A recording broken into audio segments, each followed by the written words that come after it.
When your manager is not someone who operates from a place of empathy, you don't feel safe to share. All I needed was a manager to look at me and say, we see you as a human, we know what you're carrying, and we still believe in you.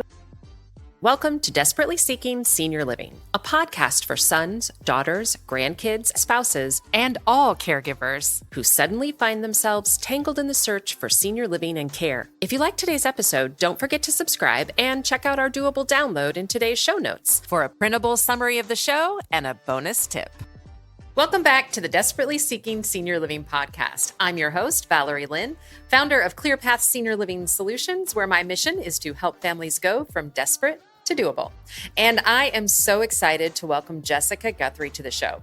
You may know her from her social media presence, where she shares intimate details about her journey caring for her mother with Alzheimer's disease. She's also a caregiving strategist, Alzheimer's advocate, and founder of the Jessica C. Guthrie Caregiving Consultancy.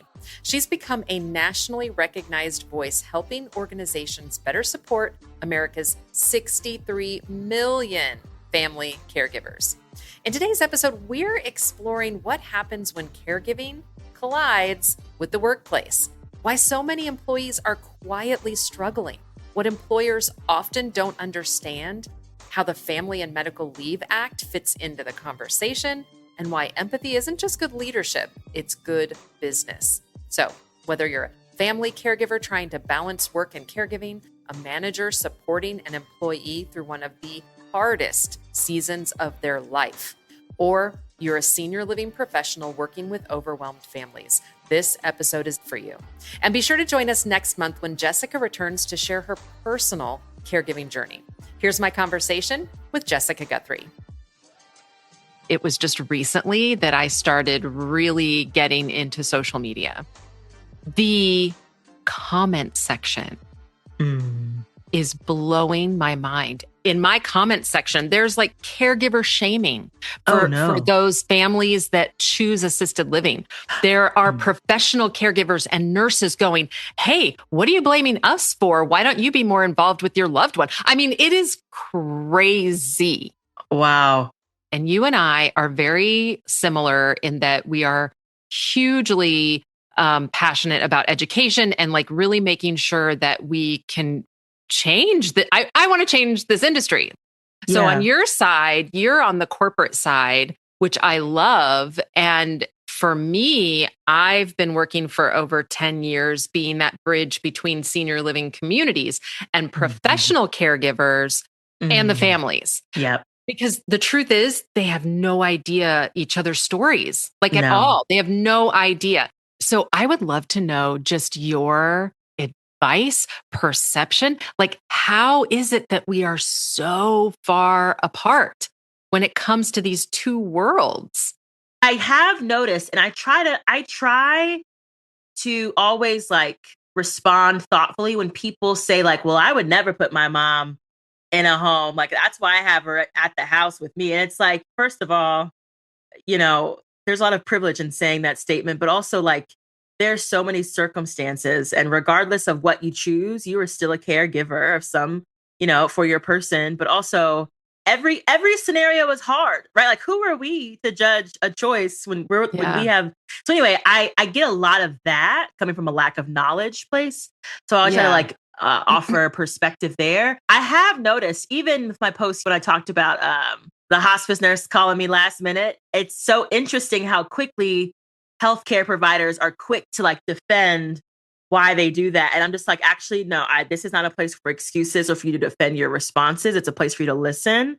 And I think that kind of like calms some people down.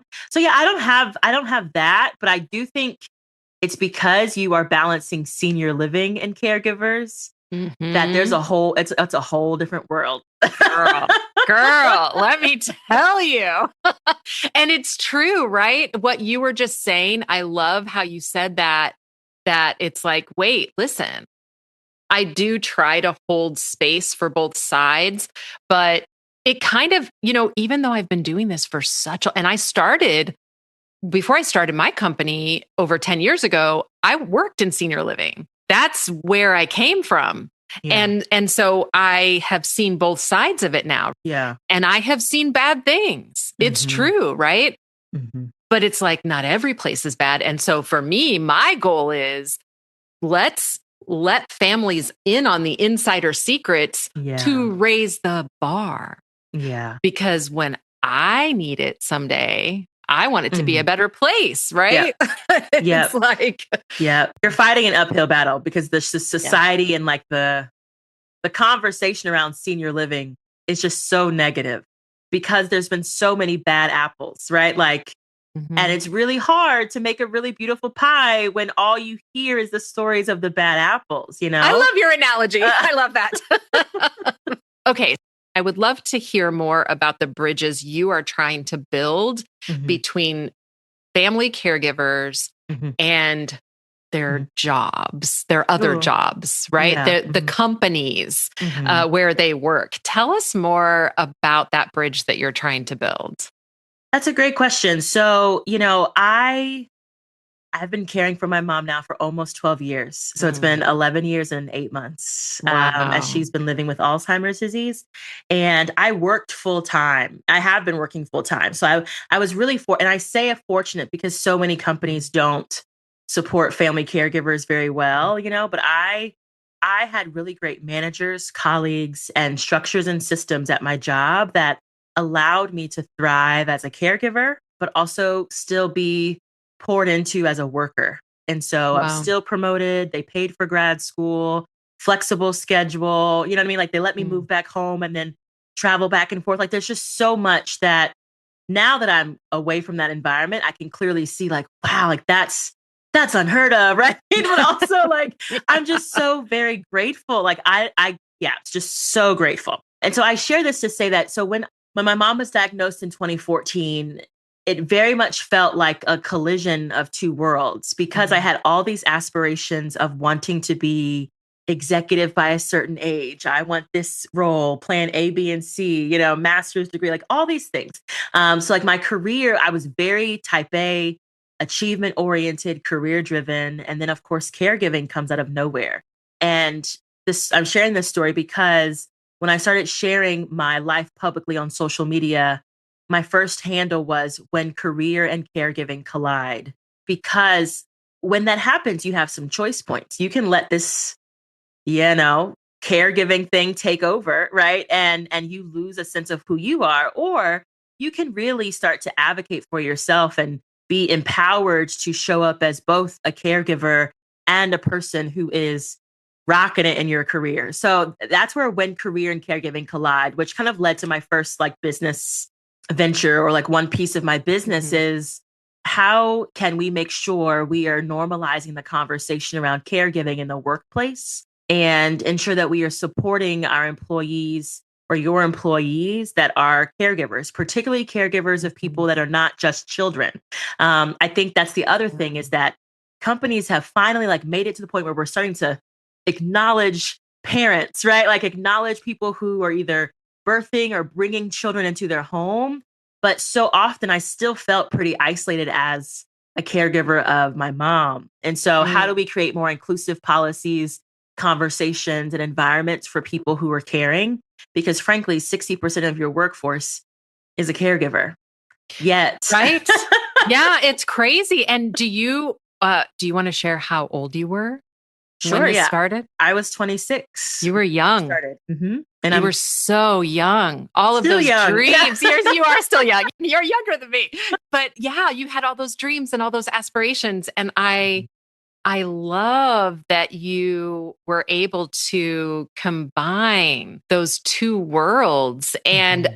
you're going to be on the show talking about your personal story. And Sure. so we're going to hear a little bit more about that later. But what are some of the challenges that you see? Because you're absolutely right. I don't think, are there any policies that exist right now? I I mean, mean, we have it's FMLA. right, Do- which still varies state by state, right? Because some states will pay like paid family care leave should not be should not be a state by state issue because the only reason was my family care leave was paid. I had 6 weeks paid, which is not wow. always the case. With FMLA, you're guaranteed your job, but you're not guaranteed pay. unless your company and or your state has created the policies to support you in that way. So Yeah. like that's one thing, like that's a hill I will die on. It just should be Mm. universal paid family care leave for everyone at both ends of the spectrum. And what challenges do you see Yeah. Uh, to making this more accessible? I mean, how many family caregivers are we hearing about, both of us in our social media that they just can't do both? Or they had to give up their job.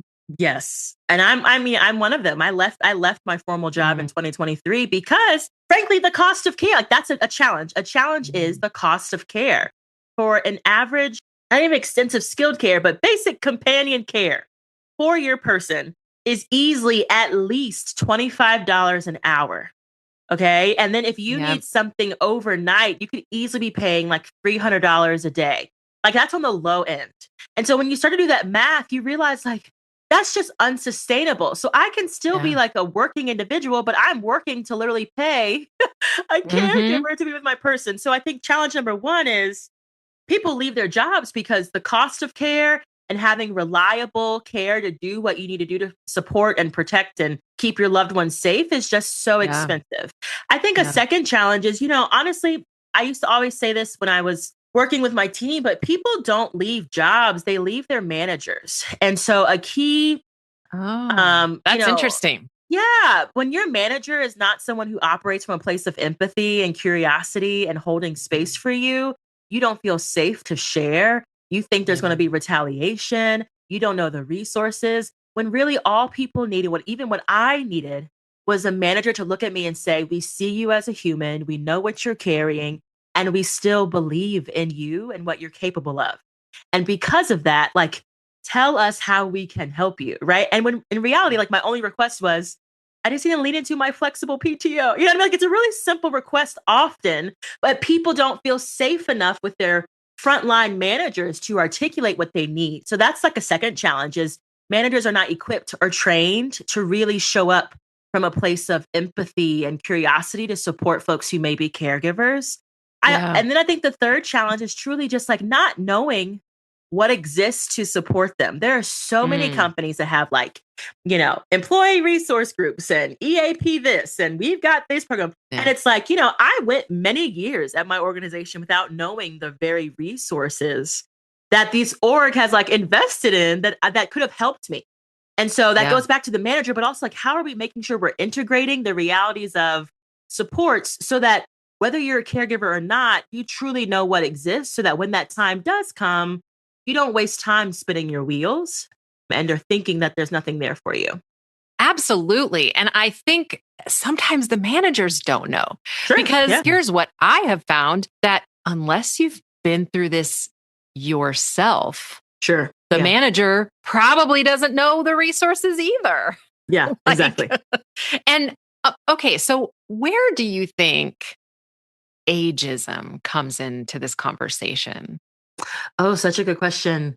Ageism works both ways. I think we spend a lot of time talking about ageism for our older adults, right? And Mhm. how our society, I'll say, over the course of the last 12 years caring for my mom, I've learned very quickly that our society does not honor and respect our older adults, Mm. especially when it comes to dementia. It feels like it is like, let's just push them to the side, let them fade away in the background. I mean, and we see how our systems are built up in that similar way, right? Like, even if you think about like Medicare, like people didn't, Social Security, none of this. None, none of those systems were ever planned for people to live as long as they're living, right?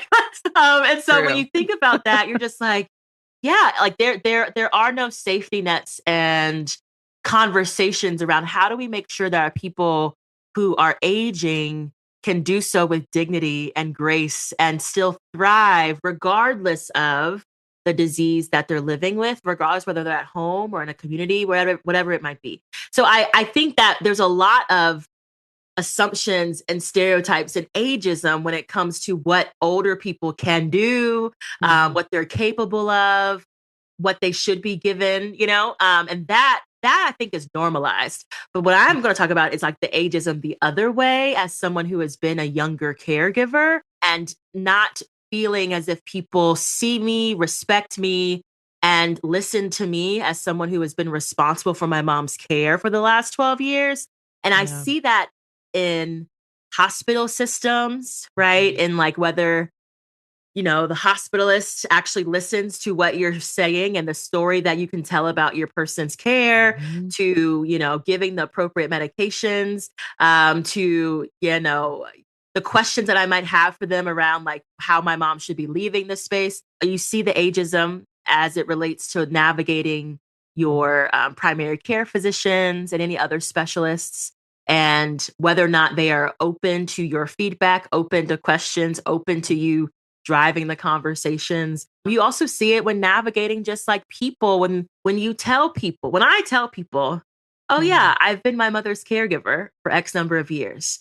And they're like, "Oh, you're just way too young to be a caregiver. That's just so unfortunate. Like that's just awful." And you're like, "First of all, if you're a caregiver, that's the last thing you want to say to any caregiver, regardless of age. But you're looking at me as if one, it's coming from a place of feeling sorry for me, but versus being like, wow, that's amazing, right?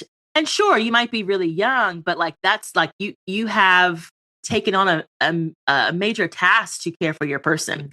I do think that we don't talk enough about how we treat younger people who are caregivers. When in reality, there's Oh. so many of us who have been caring for 5, 10 years, longer than you, older person, right? Mhm. I absolutely love that you made that connection. I just had a guest on the show that started his caregiving journey at 17 years old. I was a young single mom with my caregiving journey. Mm. And so, there were so many parts of what you just said that resonated with me. But you also bring up something that I want to talk more about, because even though I have been through this, it was many years ago. And I also was very overwhelmed during that time. Like, I honestly don't know what someone could have said to me Mm. to make it better. So, help us with what we should say to Mm. caregivers. Ooh, such a good question. And it varies, right? Like Mm. I am someone who deeply cares about like reading the room, right? Understanding the context of who you're speaking with, like all of that matters. But I think Yeah. even if you're like a random stranger and like I share with you that I'm a caregiver, I think that there's the common response which people often lean to is like, "Oh my gosh, my grandma had Alzheimer's. That's just so terrible. I'm so sorry." And you're like, I can interpret that they are trying to empathize, they are trying to connect to their experience, and that they're seeing me. Like I can glean that from what they say. However, it often lands really poorly. When you could say something like, "Wow, thank you so much for sharing your story with me. It sounds like it's been a really long journey, right? And it sounds like it's been really hard. How has it been for you?" Right? Ask open-ended questions to let the Yeah. person share versus assuming you know how it feels, but also like shutting them down. I think that that's what people often want is just like, ask me a real question that actually allows me to explain Mhm. in my own way, on my own terms, versus putting me into a box of what you think I want to hear. I know one thing I say a lot is I'm so sorry. Um, Yeah. but you're right, it varies. But going back to what your advice was, I think this is great advice for those managers out there, Mm, right? That's really great advice for everyone. Yeah. mhm, So I love mhm, that. But it is hard. The other thing we hear a lot is that there's no one to help. mm. We often see family members not stepping up, and it could be grief and denial and so many different things. And Yeah. um, so, that's another part of this is, do you think that people are not asking those open-ended questions because they're afraid of the answer? I mean, Ooh.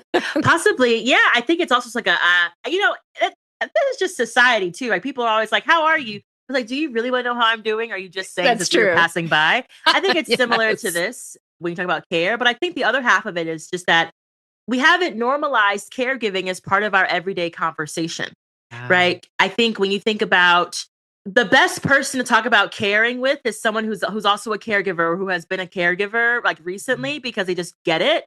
And I think that because so many folks are either trying to like separate themselves from their experience or have not experienced it yet, it's not a natural part of how you engage. And so it's much easier to say something quick to move on than it is to sit in the discomfort of talking about care, right? I think it's uncomfortable because it's not normalized yet. Yeah. And, I always say this isn't like a fun night out on the town, right? Right. This like, come on, listen to my podcast about senior living and care. No, like, right. And I think that's an important part of the story. Yes, we have to normalize this. We have to normalize aging. And I think if it literally, even in just the past 5 years, we've gotten better. Like, Sure. we do have to normalize it because we're all aging. Yeah. And so it is such an important conversation. And this is why I sometimes think it's about ageism, because it's like, what? We're scared, Yeah. on a lot of different levels. I think there's the fear of aging. And I think that's the other thing too. It's like our society has created a world where we only think about aging in the most negative forms. When aging can be so, not can be, but is like so beautiful when you think about the wisdom, the maturity, the opportunities to just be able to feel more free, right? Like aging in a sense of having the wherewithal to know how you want to spend your time and where you want to spend it. Like there's just so much that comes with the wisdom of just more time on this earth. And I think that there are plenty of people who are aging with joy and laughter and connection and relationship and not necessarily aging into dementia, right? Like, or a facility. Like, so it's like, gosh, we have to broaden our understanding of the power of aging and all that comes with it. Yeah. And I just have to say about dementia. So I did work in memory care, in a memory care community. And I can think of so many of our residents that were just pure joy. Yeah. And I would always be like, oh man, if I get dementia, that's how I want to go. Like that's, the singing, the laughing, the, sharing stories, or even just listening to music and enjoying music. Right. So yes, you're right. There are so many. And I think that just goes back to, I think we've probably said it earlier, that it's just so varied. And that is also what adds to the complication. But I want to circle back to the workforce, because I think the other piece of this, and, we talked a little bit about the views around senior living and care, which are valid. I mean, I worked in it for several years and I saw things that were not okay. But you know what else was not okay is that I actually worked in a memory care community and I was not given dementia training. Oh, yeah. I was not given dementia training. I'm like, wait a minute here. Everything I learned, I had to learn on my own. That's and that crazy. just blew my mind. And I have walked into memory care communities and I have seen things where these are not horrible things. They're just those things that make you go, that sweet caregiver who is trying so hard didn't get any training. Because you can really spot it a mile away when you've had the training. And so that is another big challenge, I think, raising that awareness. And part of that is the training within senior living and care, because some families aren't able to care for their loved one at home for many reasons. Some of those reasons are what we talked about with grief and denial. Or, there are also folks that I worked with a gentleman who he was very upfront when he moved his mom into the memory care community, and she was abusive. When he was a child, he is the one paying the bills, but that's like it. He's like, we don't have that good relationship. We never did. And so there are so many things that, that really tie back into the varied part. And there, when we talk about those strong opinions that people have, I think part of the story is realizing that everyone has their own journey. Yes. Yes. And so what would be we've talked about so many great things. I feel like we could talk forever. Um, what would be just your number one doable tip I would love if you had two doable tips, one for the family member Mhm. who is navigating caregiving while working, and Mhm. then one for the manager who's managing someone who is caregiving while working. Ooh, okay. I think I'll start with the manager first. You said one tip, but I speak in multiples. So the thing that I I'll love say it. the thing that I'll say is I think for managers, it's really as someone who has been a mid-level manager, who has been a team leader, one of the things that I believe is so important is leading from a place of vulnerability and being authentic in your own story. And so even if you are a caregiver or not, your direct reports are looking to you for the cues of how to show up, what is acceptable, what to say. And that starts with you. And so how are you creating an environment of like safety to be able to share with you? And that starts actually with you sharing your story or what you're holding or how you're navigating. So then all of your direct reports feel like they can bring whatever they want to you, with their own limitations. And so I think that's the doable tip is to lead from a place of vulnerability and authenticity. And from there, people will actually feel comfortable feeling supported by you because they know that, okay, my manager's human too, right? Like we can have a human conversation, not always talk about like outputs and outcomes. And I think for the employee, I think, I spent a lot of time in my own personal life trying to figure it all out on my own. And I didn't talk about being a caregiver openly, even though it was my job that saw all of my like journey unfold. But I was like, I have to look like I am competent and confident. I have to look like I have it together. So I'm still promoted. Like I had this in my mind of what professional looked like, but I was literally burning the candle at both ends and burning myself out. And the moment that I like sat my manager down, right? And it was like, this is what I'm going through, and this is really stressful. And he was like, okay, let's make a plan. And I was like, what do you mean? Like, so I created this whole story in my head that actually wasn't real. And so my advice or the doable tip is actually don't hold it in and assume that people can't or don't want to support you. It's actually like garner up the courage to have the direct conversation and articulate what it is your needs actually are, because in articulating it you'll come to realize that like they're a lot easier to help when they know exactly how they can show up and help you.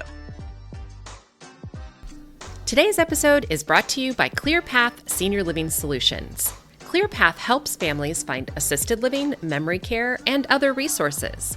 Find our contact information in today's show notes. Check out this episode's doable download in show notes for details including industry terms and definitions we discussed, as well as a bonus tip from our guest. Have questions or your own tips to share? Leave us a message. We'd love to hear from you. And until next time, make it doable.